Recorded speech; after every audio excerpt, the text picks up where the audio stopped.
നഖം മുറിക്കുന്ന രീതി ഒന്നുകൂടി ഉസ്താദ് വ്യക്തമായി ടി വിയിൽ കാണിച്ചു തരുമോ? മുറിക്കൽ സുന്നത്തായ ദിവസം ഏതാണ്?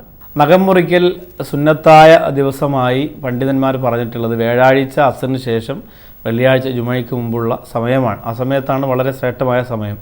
പിന്നെ ചില ആളുകൾ സമയത്തിരക്കുകൊണ്ട് ചൊവ്വാഴ്ചയും ചില ദിവസങ്ങളിലൊക്കെ തന്നെ മുറിക്കലുണ്ട്. കിതാബുകളിൽ ഓരോ ദിവസം ഈ പറയപ്പെട്ട ദിവസമല്ലാത്ത ദിവസങ്ങൾ മുറിക്കുമ്പോൾ അതുകൊണ്ടുണ്ടാകുന്ന ദൂഷ്യങ്ങളെക്കുറിച്ച് പറഞ്ഞിട്ടുണ്ട്. ചൊവ്വാഴ്ച കിടന്ന് നഖം മുറിക്കുമ്പോൾ കുഷ്ഠരോഗമുണ്ടാകാൻ സാധ്യതയുണ്ടെന്ന് വരെ കിതാബുകളിലുണ്ട്. അപ്പോൾ അത് വളരെ ശ്രദ്ധിക്കണം.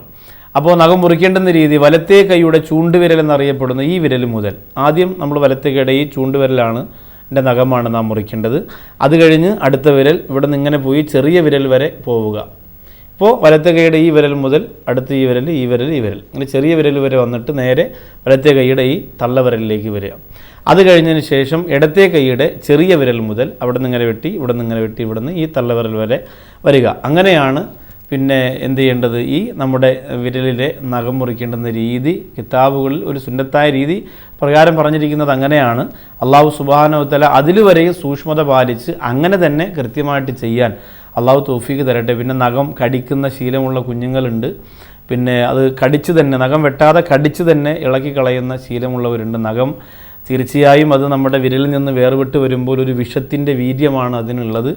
അപ്പോൾ നഖം കടിക്കുന്ന ശീലം നമ്മൾ ഒഴിവാക്കണം. നമ്മുടെ മക്കൾക്ക് ആ ശീലം ഉണ്ടാക്കി കൊടുക്കരുത്. പിന്നെ ചില ആളുകൾ സ്റ്റൈലിന് വേണ്ടി നഖം വളർത്തുന്നവരുണ്ട്. അതും ദൂഷ്യമാണ്.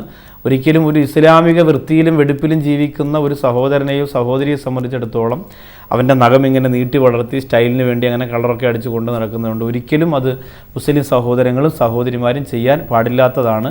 നഖം എന്നത് അള്ളാഹു നമുക്ക് തന്ന ശരീരത്തിൻ്റെ അത്ഭുതങ്ങളിൽപ്പെട്ട ഒരു അത്ഭുതമാണ്. ആ നഖത്തിൻ്റെ നിറം പോലെ ഒരു നിറം പോലും മറ്റൊരു വസ്തുവിന് ലോകത്ത് അള്ളാഹു കൊടുത്തിട്ടില്ല എന്നത് ഏറ്റവും വലിയ കൗതുകകരവും അതിശയകരവുമാണ്. അപ്പോൾ അത്രയും വലിയൊരു കാര്യത്തെ വെറും നിസ്സാരമായി കാണാതെ ഈ പറഞ്ഞ രീതിയിലും രൂപത്തിലും അതിനെ വളർത്തിയാൽ അല്ലെങ്കിൽ അതിനെ വെട്ടിയാൽ അതിൻ്റെ നിയമങ്ങളോടൊപ്പം അത് ചെയ്യുക. അള്ളാഹു തൗഫീക്ക് തരട്ടെ.